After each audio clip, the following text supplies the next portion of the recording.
Hi everybody, welcome to Chem 111 Lab. In this short video, I'll go over the structure of the lab and the platform that is required for the lab. This is my email address and this is my direct cell phone number in case you need any help. You can text me, you can call me, or you can email me, whatever you prefer. My office hours, you can simply text me and I can go to Teams with you to help you with the lab if needed. You just need to let me know. So as we mentioned earlier, that all the labs are going to start in the week of September 1. This is an online course. So we are expecting that every week we are going to do one lab, and all the labs are going to be due on Mondays. And the due time is at 11:55 p.m. So it's 5 minutes prior to midnight. We do have 11 labs, and none of these labs are going to be dropped. So please make sure that you submit all of these labs and you submit them on time. I want these labs to be submitted on time because after the labs are submitted, the labs are question answer, and I need to grade them. So to make sure that I am consistent with the grading, so please submit all your lab reports on time.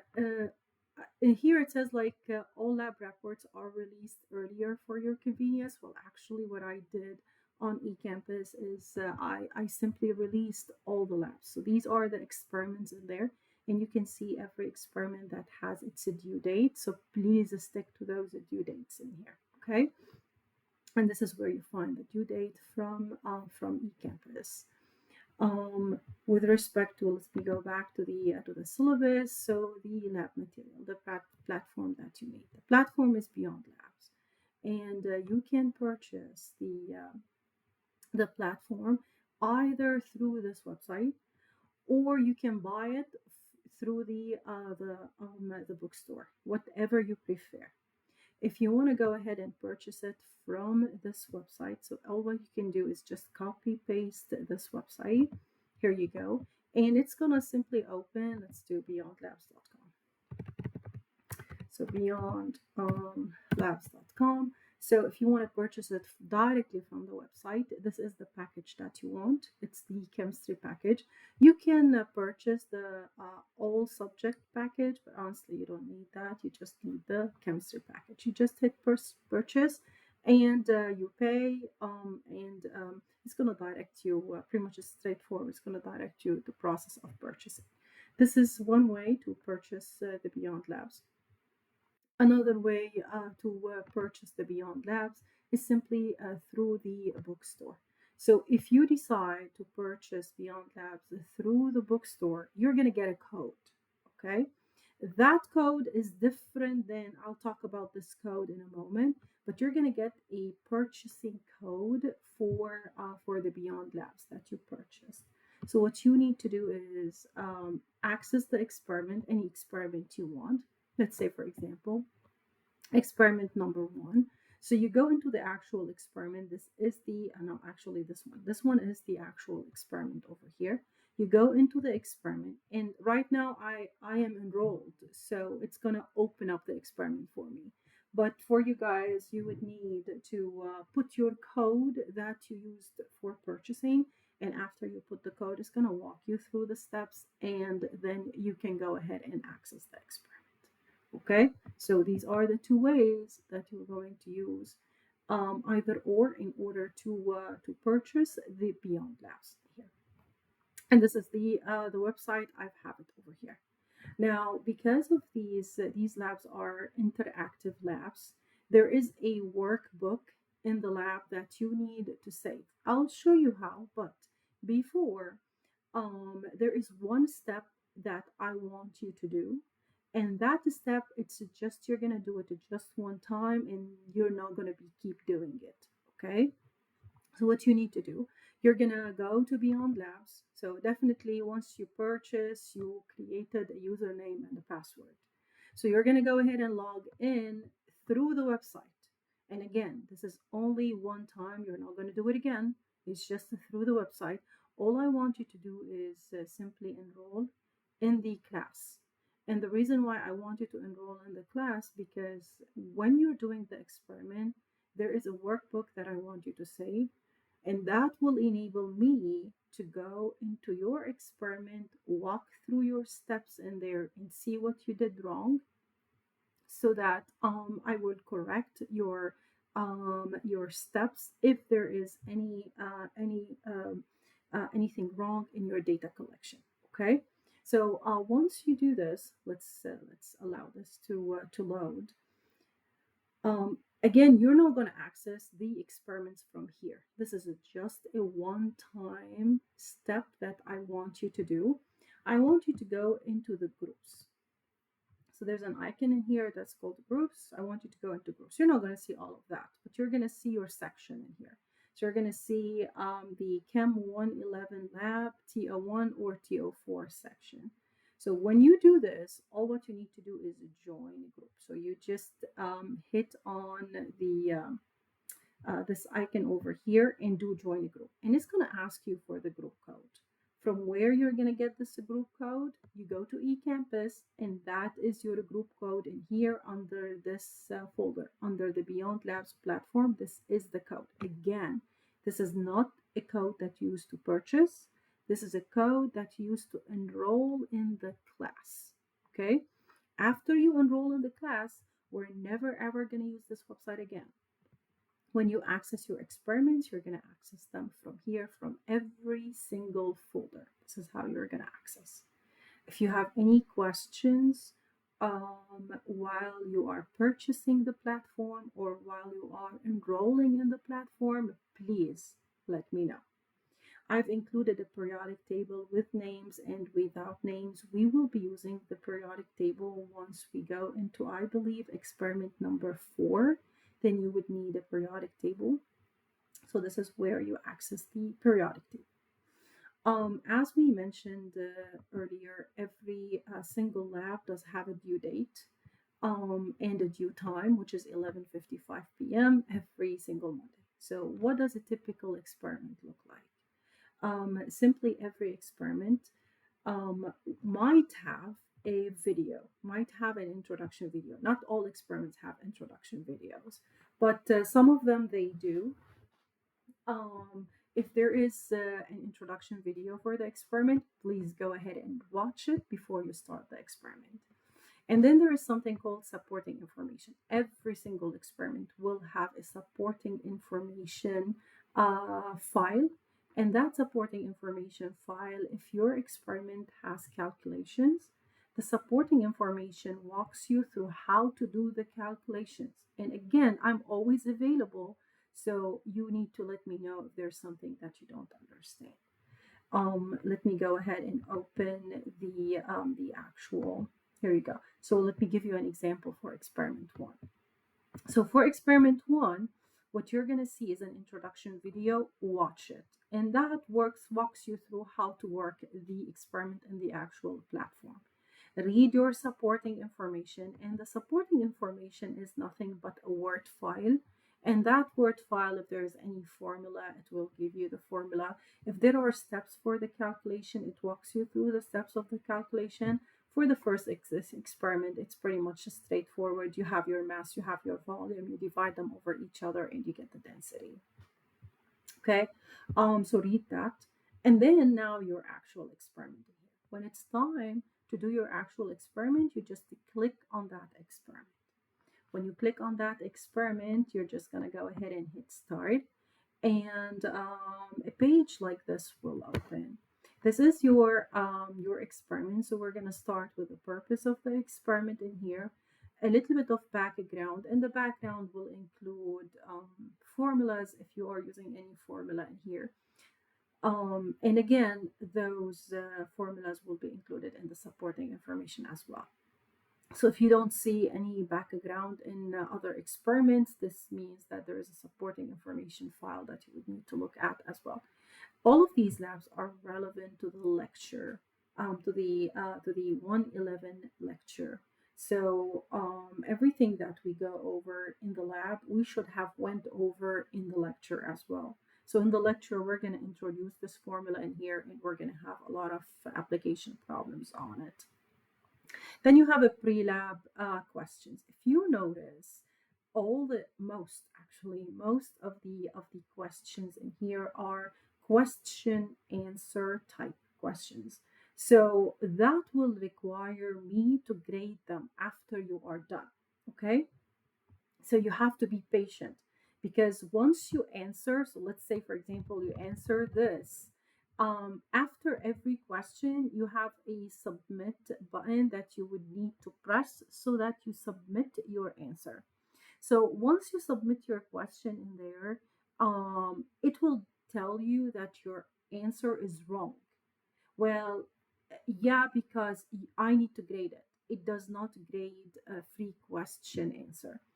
Although you have three trials for every single question, so you have three attempts for every single question, but it's not going to actually tell you, because it's a free question answer. It's not gonna, maybe your answer was right, but it's gonna tell you that it is wrong. So it's quite like misleading. I cannot fix this, you guys. So what I would suggest is you answer these questions to the best that you can, and then hit the submit button. And even if it tells you that your answer is wrong, just move on. Okay, don't stop there. Just move on to the next question, because I have to grade them.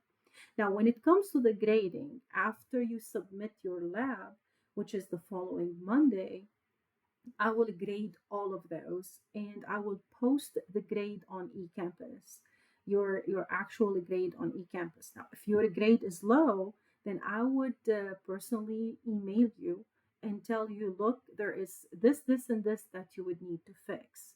So you go back there, you fix it, you submit it back again, and this is how you improve your grade, okay, your lab grade. Now, this experiment has a pre-lab. Not every experiment have a pre-lab, but this one has a pre-lab questions you would need to answer. And then after this, we jump directly to the procedure. This is your lab. This is your actual lab. See this link? This is your lab in there. So what you do is we open it in another window. So we're gonna right click, and then we're going to open that link in a new window. And what I would like is to put both pages, the procedure and the actual lab, side by side, like that. Okay. More to the actual lab and less to the procedure, so that I can scroll and I can maneuver the lab together with reading the procedure. This is actually easier. This is easier than having the lab on one page and then the procedure on the other, and then you go back and forth. Okay, so that is the actual lab in there, and the video that is posted in that experiment one folder will walk you through how to do the lab. You guys, these are your solids and you have to choose from. So just make sure that the name of the solid matches. I think you need to choose like aluminum in there. So if you scroll on each one of those, it will tell you the name of the solid that we would need to use. And these are your names of the different liquids in there. And then you see that you have these options in there, which is save the lab and then the lab book. So this is going to be your lab book over there, that every time you hit save the lab, it's going to automatically have it in your lab book. So you don't have to do anything in this lab book, except that every time you hit the lab, you're just going to open your lab book in there, and you're going to see your data in there in the lab book. And by you enrolling in the course and putting that code, it will enable me to open your lab book and see what did you do.